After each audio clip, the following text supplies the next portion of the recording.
Baik, berjumpa lagi kita dalam mata kuliah Hukum Konstitusi dan acara Mahkamah Konstitusi.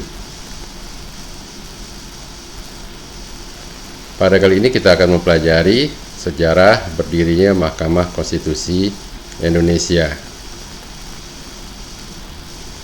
Nah, kita mulai dengan sejarah terbentuknya Mahkamah Konstitusi ya.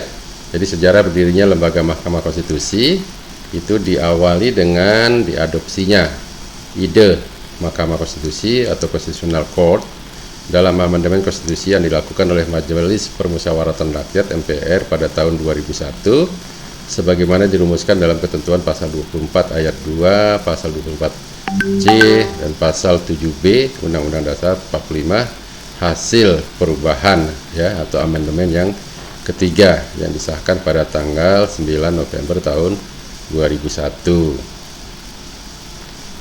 Nah, kita baca pasal-pasal yang terkait. Itu pasal 7B, itu bunyinya usul pemberhentian presiden dan atau wakil presiden dapat diajukan oleh Dewan Perwakilan Rakyat kepada Majelis Permusyawaratan Rakyat hanya dengan terlebih dahulu mengajukan permintaan kepada Mahkamah Konstitusi untuk memeriksa, mengadili dan memutus pendapat Dewan Perwakilan Rakyat bahwa presiden atau wakil presiden telah melakukan pelanggaran hukum berupa pengkhianatan terhadap negara, korupsi, penyuapan, tindak pidana berat lainnya atau perbuatan tercela, dan atau pendapat bahwa presiden dan atau wakil presiden tidak lagi memenuhi syarat sebagai presiden dan atau wakil presiden ya.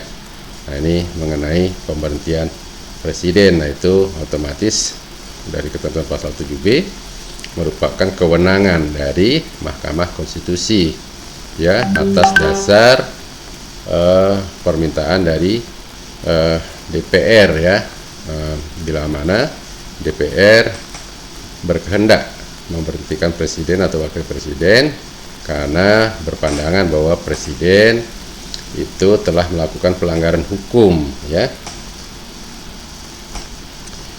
Nah, kemudian ayat 2-nya, pendapat Dewan Perwakilan Rakyat bahwa presiden dan atau wakil presiden telah melakukan pelanggaran hukum tersebut ataupun telah tidak lagi memenuhi syarat sebagai presiden dan atau wakil presiden adalah dalam rangka pelaksanaan fungsi pengawasan Dewan Perwakilan Rakyat ya. Jadi fungsi pengawasan ya dari DPR yang berpandangan di presiden atau wakil presiden nah itu telah melakukan perbuatan hukum atau tidak lagi memenuhi syarat, tetapi tidak dengan serta-merta memutuskan hal itu, tetapi harus diberikan kepada Mahkamah Konstitusi untuk menilai apakah benar presiden atau wakil presiden itu telah melakukan pelanggaran hukum atau tidak lagi memenuhi syarat ya. Nah, ayat 3-nya, pengajuan permintaan Dewan Perwakilan Rakyat kepada Mahkamah Konstitusi hanya dapat dilakukan dengan dukungan sekurang-kurangnya 2/3 dari jumlah anggota Dewan Perwakilan Rakyat yang hadir dalam sidang paripurna yang dihadiri oleh sekurang-kurangnya 2/3 dari jumlah anggota Dewan Perwakilan Rakyat ya. Jadi quorumnya kehadirannya 2/3 ya minimal. Nah, kemudian itu diputuskan secara voting tentunya ya. Kalau musyawarah mufakat 100% tidak masalah. Tapi kalau sampai terjadi voting, nah itu harus votingnya itu sekurang-kurangnya 2/3 dari 2/3 jumlah yang hadir tadi ya. Nah, di ayat 4-nya, Mahkamah Konstitusi wajib memeriksa, mengadili dan memutus dengan seadil-adilnya terhadap pendapat Dewan Perwakilan Rakyat tersebut paling lama 90 hari setelah permintaan Dewan Perwakilan Rakyat itu diterima oleh Mahkamah Konstitusi. Ayat 5-nya, apabila Mahkamah Konstitusi memutuskan bahwa presiden dan atau wakil presiden terbukti melakukan pelanggaran hukum berupa pengkhianatan terhadap negara, korupsi, penyuapan, tindak pidana berat lainnya atau perbuatan tercela, dan atau terbukti bahwa presiden dan atau wakil presiden tidak lagi memenuhi syarat sebagai presiden dan atau wakil presiden, Dewan Perwakilan Rakyat menyelenggarakan sidang paripurna untuk meneruskan usul pemberhentian presiden dan wakil presiden kepada Majelis Permusyawaratan Rakyat. Ayat 6-nya, Majelis Permusyawaratan Rakyat wajib menyelenggarakan sidang untuk memutuskan usul Dewan Perwakilan Rakyat tersebut paling lambat 30 hari sejak Majelis Permusyawaratan Rakyat menerima usul tersebut. Ayat 7, keputusan Majelis Permusyawaratan Rakyat atas usul pemberhentian presiden dan atau wakil presiden harus diambil dalam rapat paripurna Majelis Permusyawaratan Rakyat yang dihadiri oleh sekurang-kurangnya 3/4 dari jumlah anggota dan disetujui oleh sekurang-kurangnya 2/3 dari jumlah anggota yang hadir. Setelah tentunya Presiden dan atau Wakil Presiden diberi kesempatan menyampaikan penjelasan dalam rapat paripurna Majelis Permusyawaratan Rakyat. Ya, nah itu di pasal 7 ya, jadi 7B. Nah ini kalau ada 7B, nah B ini pasti adalah hasil amandemen ya, karena kesepakatannya jumlah pasal itu tidak berubah ya, 37 tetap, ada tambahan-tambahan, nah itu diberikan atribut tambahan B, C dan seterusnya ya. Nah kemudian kita lihat di pasal 24, itu masuk dalam bab 9 mengenai kekuasaan kehakiman. Nah ayat 1, kekuasaan kehakiman merupakan kekuasaan yang merdeka untuk menyelenggarakan peradilan guna menegakkan hukum dan keadilan. Kekuasaan kehakiman dilakukan oleh sebuah Mahkamah Agung dan badan peradilan yang berada di bawahnya dalam lingkungan peradilan umum, lingkungan peradilan agama, lingkungan peradilan militer, lingkungan peradilan tata usaha negara, dan oleh sebuah Mahkamah Konstitusi ya. Nah itu, jadi berdasarkan atribusi di pasal 24 Undang-Undang Dasar 45, nah dibentuklah Mahkamah Konstitusi ya. Kemudian di ayat 3-nya, badan-badan lain yang fungsinya berkaitan dengan kekuasaan kehakiman itu diatur dalam undang-undang ya, semua. Jadi itu ada undang-undang yang mengatur badan-badan peradilan ya. Nah ini tambahannya, amandemennya di pasal 24C ditambahkan ayat 1-nya, Mahkamah Konstitusi berwenang mengadili pada tingkat pertama dan terakhir yang putusannya bersifat final untuk menguji undang-undang terhadap undang-undang dasar, memutus sengketa kewenangan lembaga negara dan yang kewenangannya diberikan oleh undang-undang dasar, memutus pembubaran partai politik, dan memutus perselisihan tentang hasil pemilihan umum ya. Nah kalau dari pasal 24C ayat 1 ya, ada 4 kewenangan dari Mahkamah Konstitusi ya.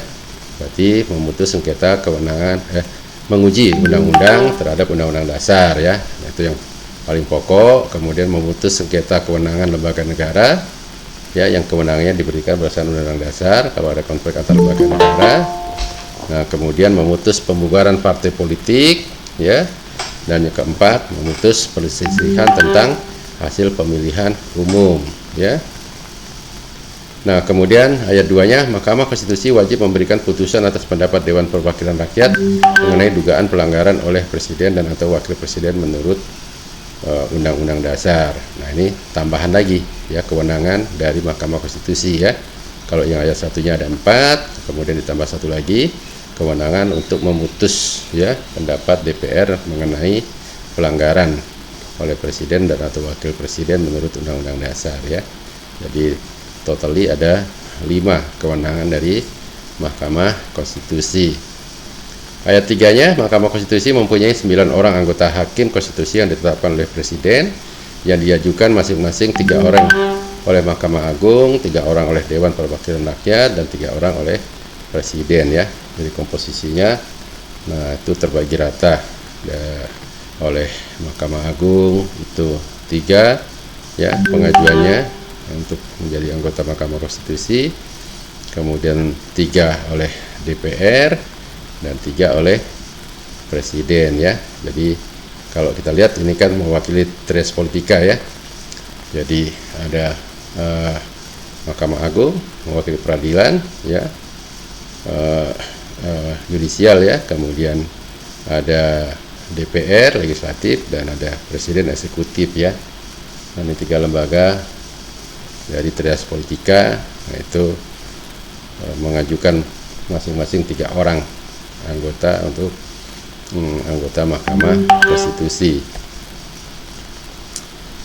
Di ayat 4-nya, ketua dan wakil ketua Mahkamah Konstitusi dipilih dari dan oleh Hakim Konstitusi. Hakim Konstitusi harus memiliki integritas dan kepribadian yang tidak tercela, adil, negarawan, yang menguasai konstitusi dan ketatanegaraan, serta tidak merangkap sebagai pejabat negara ya. Nah, supaya terjadi independensi ya, integritasnya juga harus teruji. Yang keenam, pengangkatan dan pemberhentian Hakim Konstitusi, hukum acara serta ketentuan lainnya tentang Mahkamah Konstitusi diatur dengan undang-undang. Nah, jadi ide pembentukan MK merupakan salah satu ya perkembangan pemikiran hukum dan kenegaraan modern yang muncul pada abad ke-20 ya. Nah, itu pemikiran-pemikiran ketatanegaraan yang modern ya. Sehingga mungkin dianggap bahwa Undang-Undang Dasar 45 ya yang original itu perlu disesuaikan sehingga perlu diamandemen ya. Nah, setelah disahkannya perubahan ketiga Undang-Undang Dasar 45, maka dalam rangka menunggu pembentukan Mahkamah Konstitusi, MPR menetapkan Mahkamah Agung ya menjalankan fungsi Mahkamah Konstitusi untuk sementara sebagaimana diatur dalam pasal 3 aturan peralihan Undang-Undang Dasar 45 hasil perubahan keempat ya. Karena begitu ditetapkan amandemen ketiga kan tidak serta-merta bisa dibentuk Mahkamah Konstitusi, kan perlu proses. Nah, untuk sementara menjalankan kewenangan Mahkamah Konstitusi itu dilaksanakan oleh Mahkamah Agung. DPR dan pemerintah kemudian membuat rancangan undang-undang mengenai Mahkamah Konstitusi. Setelah melalui pembahasan mendalam, DPR dan pemerintah menyetujui secara bersama Undang-Undang Nomor 24 Tahun 2003 tentang Mahkamah Konstitusi pada tanggal 13 Agustus tahun 2003 dan disahkan oleh Presiden pada hari itu juga ya, dan dituangkan dalam Lembaran Negara nomor 98 dan tambahan Lembar Negara nomor 4316. 2 hari kemudian ya, pada tanggal 15 Agustus tahun 2003, Presiden melalui keputusan Presiden nomor 147 M tahun 2003 Hakim Konstitusi untuk pertama kalinya yang dilanjutkan dengan pengucapan sumpah jabatan para Hakim Konstitusi di Istana Negara pada tanggal 16 Agustus tahun 2003. Lembaran perjalanan Mahkamah Konstitusi selanjutnya adalah pelimpahan perkara dari Mahkamah Agung kepada Mahkamah Konstitusi pada tanggal 15 Oktober tahun 2003 yang menandai mulai beroperasinya kegiatan Mahkamah Konstitusi sebagai salah satu cabang kekuasaan kehakiman menurut ketentuan Undang-Undang Dasar 1945. Nah, itu ya, jadi sejarah lahirnya Mahkamah Konstitusi ya, yang lahir dari adanya amandemen Undang-Undang Dasar 45 yang ketiga ya. Nah, kita lihat apa saja yang menjadi kewenangan Mahkamah Konstitusi ya. Tadi sudah kita baca sama-sama, itu di pasal 24 ayat C Undang-Undang Dasar 45 hasil amandemen ketiga ya. Yang pertama yaitu menguji atau yang disebut dengan judicial review dari undang-undang terhadap undang-undang dasar ya. Nah, yang di judicial review adalah undang-undang terhadap undang-undang dasar. Maksudnya bila ada suatu undang-undang ya itu yang isinya bertentangan dengan undang-undang dasar atau melanggar hak konstitusional warga negara Indonesia, yang artinya juga berarti melanggar konstitusi Undang-Undang Dasar 45, nah itu bisa dilakukan judicial review. Yang kedua, memutus sengketa kewenangan lembaga negara yang kewenangannya diberikan oleh undang-undang ya. Jadi kita tinggal baca apa saja lembaga negara yang ada di Undang-Undang Dasar 45 ya. Nah, itu kalau ada sengketa kewenangannya, nah itu yang berhak memutus sengketa itu misalnya siapa yang sebenarnya memiliki kewenangan ya dari lembaga negara yang ada, misalnya ada benturan kewenangan atau benturan kepentingan, nah itu diputus oleh Mahkamah Konstitusi. Yang ketiga, kewenangannya adalah memutuskan pembubaran partai politik ya. Nah, jika ada partai politik yang tentunya melanggar ketentuan perundang-undangan atau meresahkan ya dan sebagainya sesuai dengan undang-undang partai politik, nah itu pembubarannya itu melalui keputusan Mahkamah Konstitusi. Yang keempat, memutus perselisihan tentang hasil pemilihan umum ya. Nah, ini sudah sering kita ikuti setiap ada pemilihan umum ya, terjadi perselisihan. Nah, kemudian diajukan perkaranya ke Mahkamah Konstitusi untuk memutus ya mengenai perselisihan hasil pemilihan umum.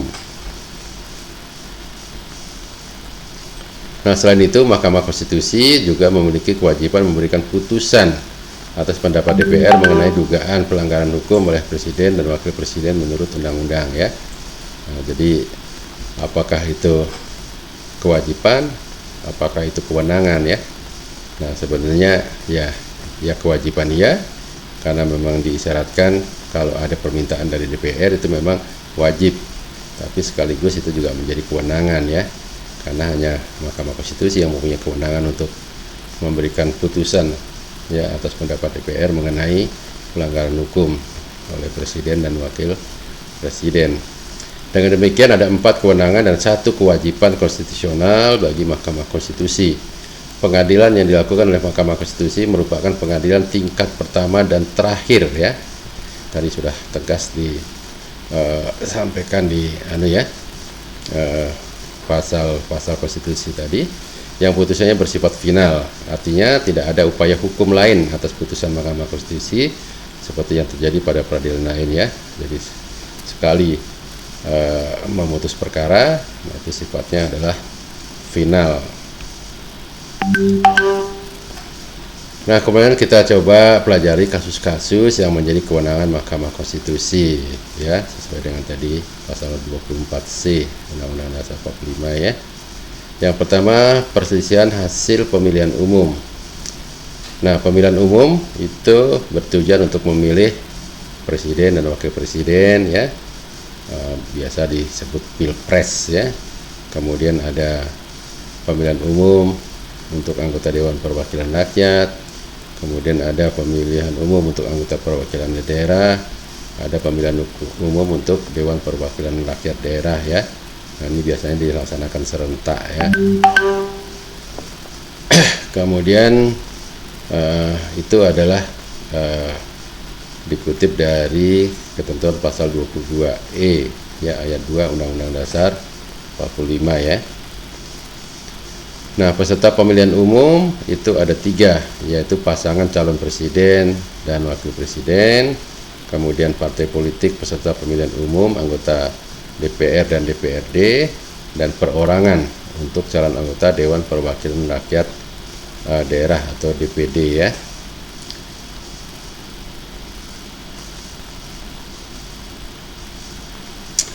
Nah, penyelenggara pemilihan umum adalah Komisi Pemilihan Umum yang diawasi oleh Panitia Pengawas Pemilihan Umum atau Panwaslu. Apabila timbul perselisihan pendapat antara peserta pemilihan umum dengan penyelenggara pemilihan umum dan perselisihan itu tidak dapat diselesaikan sendiri oleh para pihak, maka hal itu dapat diselesaikan melalui proses peradilan di Mahkamah Konstitusi ya. Jadi kalau ada perselisihan pendapat antara peserta pemilihan umum tadi ya, pesertanya ada partai politik, ada pasangan calon presiden wakil presiden, dan ada perorangan ya untuk anggota DPD ya. Nah, itu boleh mengajukan perselisihannya untuk diputus oleh Mahkamah Konstitusi ya. Yang menjadi persoalan yang diselesaikan di Mahkamah Konstitusi adalah soal perselisihan perhitungan perolehan suara pemilihan umum yang telah ditetapkan dan diumumkan secara nasional oleh Komisi Pemilihan Umum, dan selisih perolehan suara dimaksud berpengaruh terhadap kursi yang diperebutkan ya. Nah, itu jadi ada syaratnya ya. Yang diperselisihkan adalah soal perselisihan perhitungan ya, yang nanti mempengaruhi ya hasil pemilihan itu ya. Kalau untuk DPRD, nah tentunya terhadap kursi yang diperebutkan ya. Nah, kalau untuk pemilihan kepala daerah ya tentu yang berpengaruh terhadap siapa yang menang ya dari hasil pilkada atau pemilihan kepala daerah ya. Nah, jika terbukti bahwa selisih perolehan suara tersebut tidak berpengaruh terhadap perolehan kursi yang diperebutkan, maka perkara yang dimohonkan akan dinyatakan tidak dapat memenuhi atau tidak dapat diterima ya. Need on verkrat ya. NO istilahnya ya. Jadi NO tidak dapat diterima ya. Nah, itu biasanya syaratnya memang terjadinya itu secara masif dan sistematis ya, dan itu sangat berpotensi terjadinya perselisihan selisih perolehan suara itu terhadap perolehan kursi ya, atau menangnya suatu pasangan calon dalam pemilihan kepala daerah ya. Nah, kemudian yang kedua kewenangannya pembubaran partai politik. Kebebasan partai politik dan berpartai adalah cermin kebebasan berserikat yang dijamin dalam pasal 28 ya. Junto pasal 28E ayat 3 Undang-Undang Dasar 45. Oleh karena itu, setiap orang sesuai ketentuan undang-undang bebas mendirikan dan ikut serta dalam kegiatan partai politik. Karena itu, pembubaran partai politik bukan oleh anggota partai politik yang bersangkutan merupakan tindakan yang bertentangan dengan konstitusi dan institusional ya.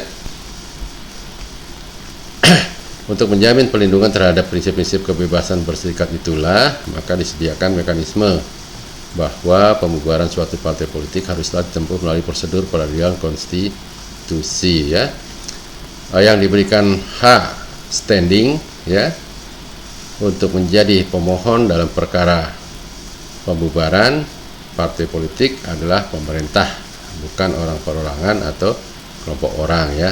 Jadi pemerintah yang diberikan legal standingnya ya. Nanti pemerintah itu biasanya memperhatikan ya masukan-masukan, kasus-kasus atau peristiwa-peristiwa yang terjadi ya dalam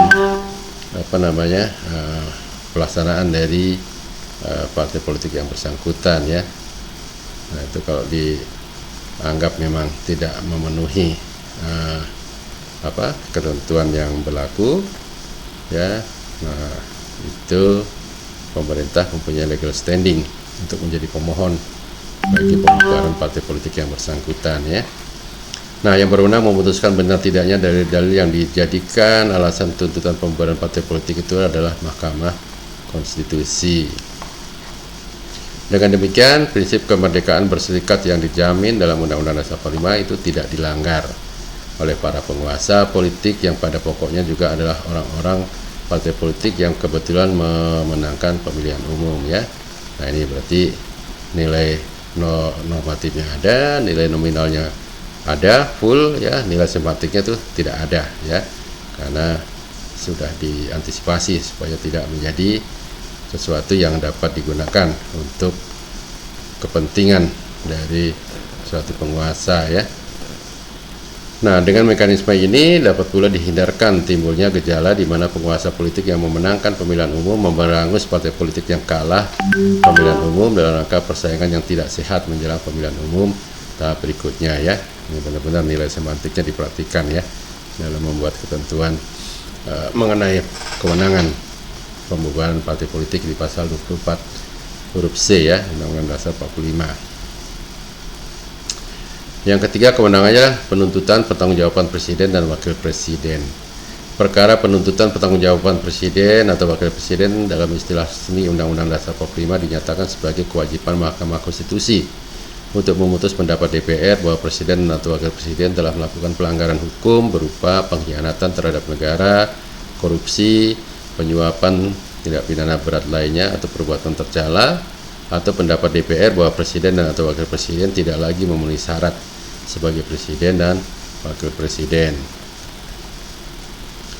Dalam hal ini harus diingat bahwa Mahkamah Konstitusi bukanlah lembaga yang memberhentikan presiden atau wakil presiden. Yang memberhentikan dan kemudian memilih penggantinya adalah Majelis Permusyawaratan Rakyat. Mahkamah Konstitusi hanya memutuskan apakah pendapat DPR yang berisi tuduhan A. bahwa presiden dan atau wakil presiden telah melanggar hukum, B. bahwa presiden dan atau wakil presiden telah tidak lagi memenuhi syarat sebagai presiden dan atau wakil presiden, itu terbukti benar secara konstitusional ataukah tidak ya. Nah, jika terbukti, Mahkamah Konstitusi akan menyatakan bahwa pendapat DPR tersebut adalah benar dan terbukti, sehingga atas dasar itu DPR dapat melanjutkan langkahnya untuk mengajukan usul pemberhentian atas presiden dan atau wakil presiden tersebut kepada Majelis Permusyawaratan Rakyat. Sejauh menyangkut pembuktian hukum atas unsur-unsur kesalahan karena melakukan pelanggaran hukum atau kenyataan bahwa presiden dan atau wakil presiden telah tidak lagi memenuhi syarat sebagaimana dimaksud dalam Undang-Undang Dasar 45, maka putusan Mahkamah Konstitusi itu bersifat final dan mengikat. DPR dan MPR tidak berwenang mengubah putusan final MK dan terikat pula untuk menghormati dan mengakui keabsahan putusan MK tersebut. Namun, kewenangan untuk meneruskan tuntutan pemberhentian ke MPR tetap ada di tangan DPR, dan kewenangan untuk memberhentikan presiden dan atau wakil presiden yang bersangkutan tetap berada di tangan MPR. Inilah yang banyak dipersoalkan ya oleh orang, karena ada saja kemungkinan bahwa DPR maupun MPR tidak meneruskan proses pemberhentian itu sebagaimana mestinya, mengingat baik DPR maupun MPR merupakan forum politik yang dapat bersifat dinamis ya. Nah, ini kalau kita lihat ya dari teori nilai konstitusi, nilai normatifnya ada ya, nilai nominalnya ada, nah nilai semantiknya juga ada ya. Karena kita kan bisa curiga kalau misalnya Mahkamah Konstitusi sudah memutuskan bahwa pendapat benar itu benar adanya ya dan terbukti, tapi kemudian DPR tidak meneruskan kepada MPR, ya kan tidak boleh diproses karena yang punya kewenangan memberhentikan itu adalah MPR. Nah, apakah DPR yang sudah meminta pendapat ya, kemudian pendapat itu sudah diuji, diputus oleh Mahkamah Konstitusi, ternyata kemudian tidak meneruskan ya pendapat dari Mahkamah Konstitusi itu kepada MPR, apakah DPR bisa dikenakan sanksi ya? Nah, itu pun menjadi nilai semantik ya, menjadi pertanyaan. Demikian juga misalnya MPR setelah mendapat penerusan penilaian dari Mahkamah Konstitusi tadi ya, yang disampaikan oleh DPR, ternyata tidak memutuskan pemberhentian ya. Nah, itu juga menjadi ambigu ya, karena hanya dinyatakan yang berwenang memberhentikan presiden ya itu adalah MPR. Jadi memberhentikan tidak memberhentikan itu tentunya kewenangannya ada di tangan MPR ya. Nah, inilah yang dimaksud dari nilai semantik ya, dari nilai-nilai yang ada di konstitusi ya.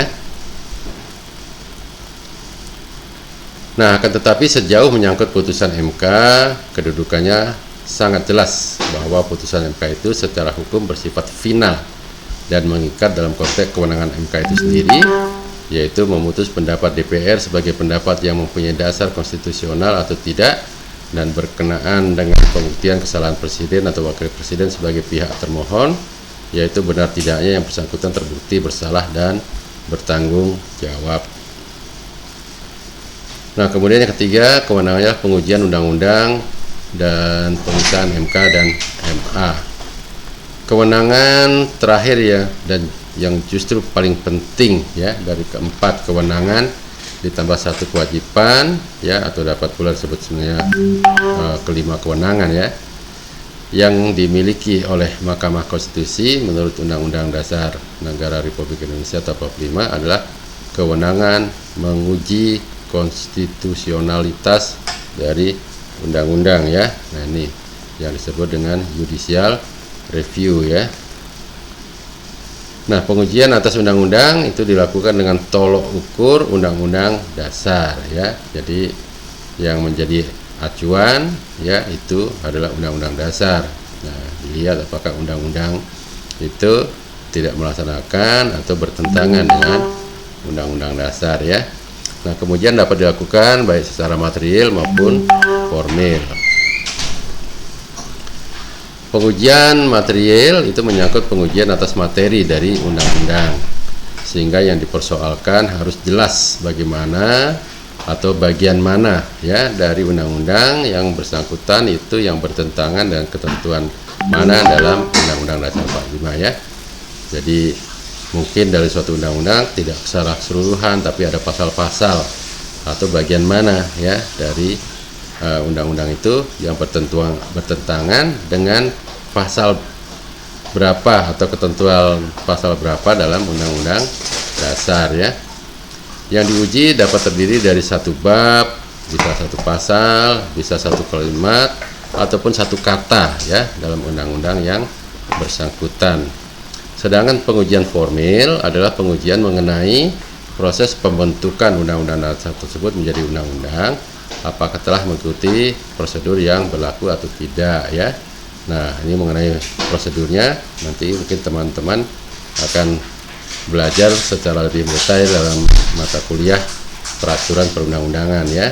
Nah, jadi ada proses pembentukan undang-undang ya, di mana ada sosialisasi ya, ada naskah akademik, kemudian ada proses-proses di persidangan di DPR dan seterusnya ya. Nah, itu harus diikuti prosedurnya secara formal. Nah, itu kalau ada misalnya prosedur itu tidak dilalui, nah itu bisa dilakukan uji materi ya. Nah, sedangkan pengujian judicial review dapat dikatakan dimulai sejak kasus ini sejarahnya ya, sejarah dari pengujian atau judicial review itu dimulai dari kasus Marbury versus Madison ketika Mahkamah Agung Amerika Serikat ya dipimpin oleh John Marshall pada tahun 1803. Sejak itu ide pengujian undang-undang menjadi populer dan secara luas didiskusikan di mana-mana ya. Jadi ide Mahkamah Konstitusi itu dimulai di Amerika Serikat ya. Itu yang tadi saya sebutkan, bukan ide original dari bangsa Indonesia. Ide ini juga mempengaruhi sehingga The Founding Father Indonesia dalam sidang BPUPKI tanggal 15 Juli tahun 45 mendiskusikannya secara mendalam sebenarnya ya pada saat penyusunan Undang-Undang 45. Adalah Muhammad Yamin yang pertama kali mengusulkan agar MA diberi kewenangan untuk membandingkan undang-undang.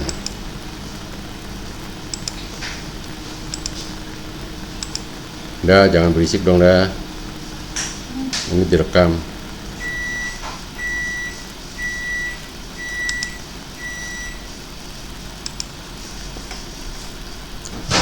Nah, akan tetapi ide ini kemudian ditolak oleh Supomo ya, karena dinilai tidak sesuai dengan paradigma yang telah disepakati dalam rangka penyusunan Undang-Undang Dasar 45, yaitu bahwa Undang-Undang Dasar Indonesia itu menganut sistem supremasi MPR ya, Majelis Permusyawaratan Rakyat, dan tidak menganut ajaran trias politika Montesquieu secara murni ya, sehingga tidak memungkinkan ide pengujian undang-undang itu dapat diadopsikan ke dalam Undang-Undang Dasar 45 ya. Jadi perdebatannya sudah sejak penyusunan ya. Jadi memang beda ya, apa yang menjadi pandangan demokrasi di Amerika Serikat, apa yang menjadi nilai-nilai luhur yang digali dari nilai-nilai luhur bangsa Indonesia yang kemudian dituangkan dalam rancangan konstitusi ya oleh BPUPKI dan kemudian oleh BPKI ya.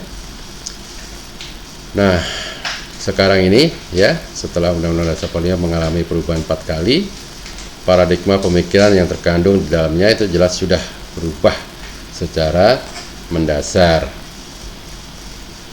Sekarang Undang-Undang Dasar 45 tidak lagi mengenal prinsip supremasi parlemen seperti sebelumnya. Jika sebelumnya MPR dianggap sebagai pelaku kedaulatan rakyat sepenuhnya dan sebagai penjelmaan seluruh rakyat yang mempunyai kedudukan tertinggi dan dengan kekuasaan yang tidak terbatas, maka sekarang setelah perubahan keempat Undang-Undang Dasar 45, MPR itu bukan lagi lembaga satu-satunya sebagai pelaku kedaulatan rakyat. Karena presiden dan wakil presiden itu dipilih secara langsung oleh rakyat, maka di samping MPR, DPR, dan DPD sebagai pelaku kedaulatan rakyat di bidang legislatif, kita harus pula memahami kedudukan presiden dan wakil presiden juga sebagai pelaku kedaulatan rakyat di bidang eksekutif dengan mendapatkan mandat langsung dari rakyat melalui pemilihan umum ya. Nah, ini jadi paradigmanya sudah berbeda ya.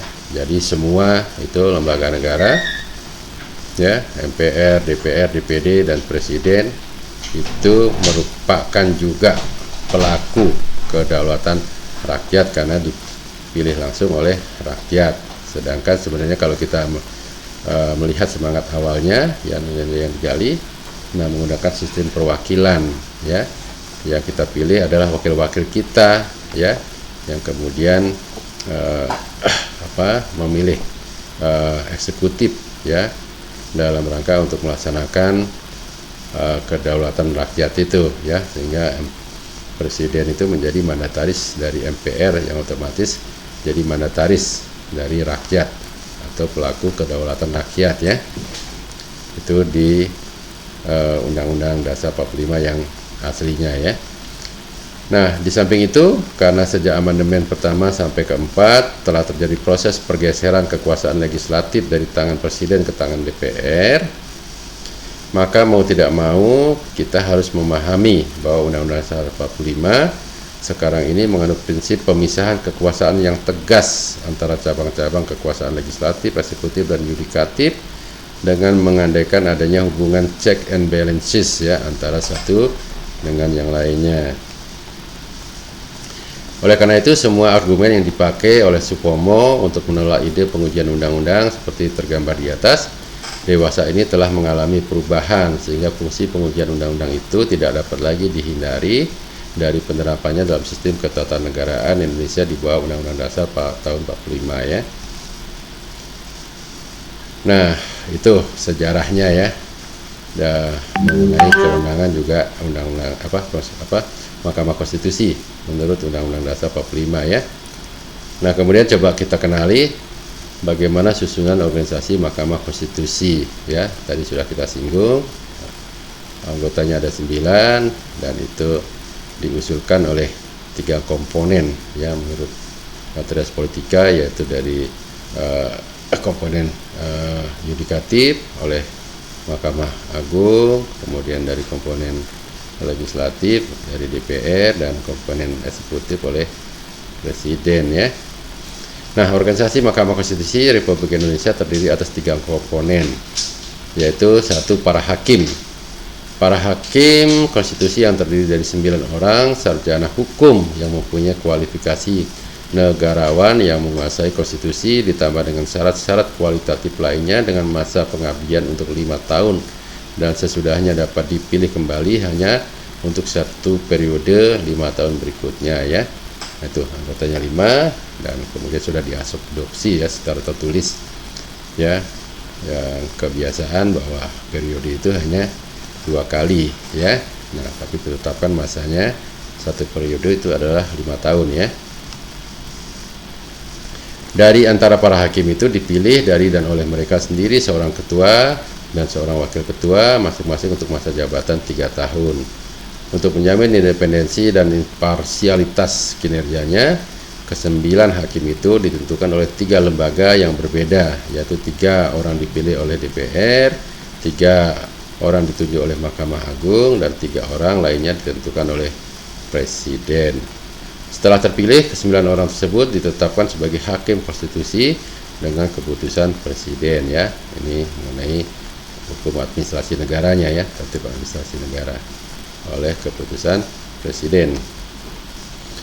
Nah, mekanisme rekrutmen yang demikian itu dimaksudkan untuk menjamin agar ke-9 hakim Mahkamah Konstitusi itu benar-benar tidak terikat hanya kepada salah satu lembaga presiden, DPR atau Mahkamah Agung. Dalam menjalankan tugasnya, Mahkamah Konstitusi diharapkan benar-benar dapat bersifat independen dan imparsial ya, tidak memihak.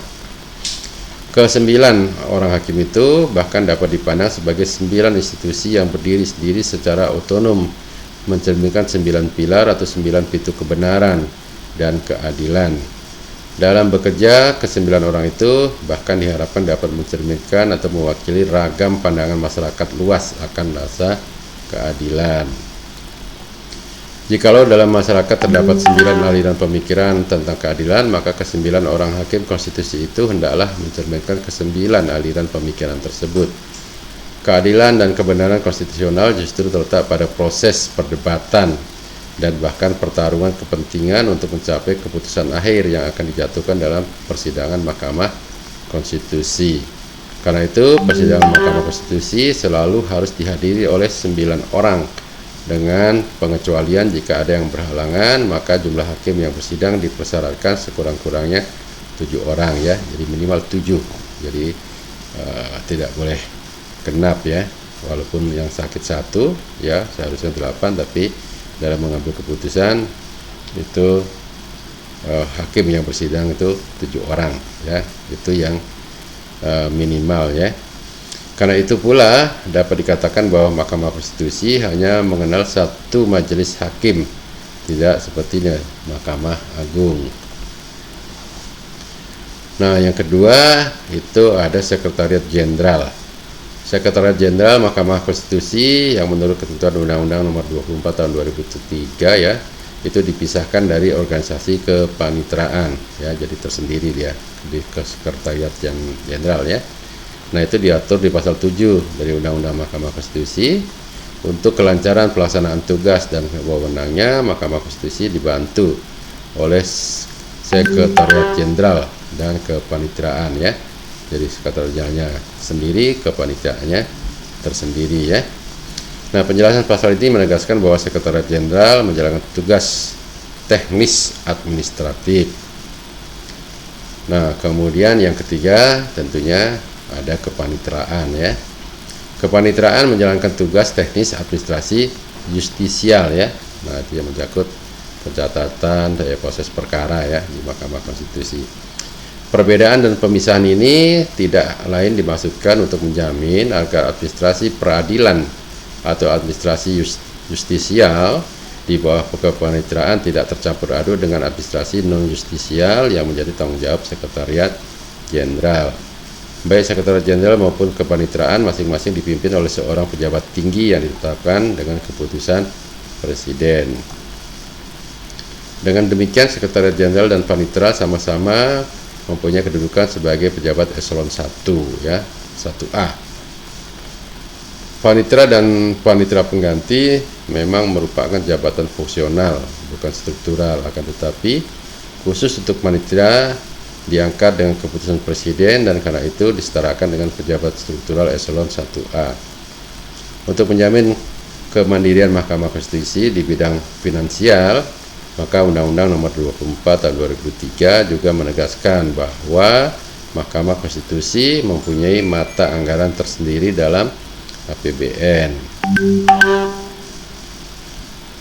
Demikian materi ya mengenai kelahiran ya Mahkamah Konstitusi di Indonesia menurut Undang-Undang Dasar 45 ya.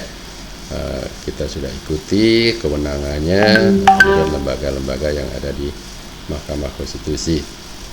Demikian materi, mudah-mudahan bisa memberikan wawasan kepada teman-teman semua untuk lebih mengenal mengenai Mahkamah Konstitusi, kewenangannya ya, dan organ-organ yang ada di Mahkamah Konstitusi. Terima kasih.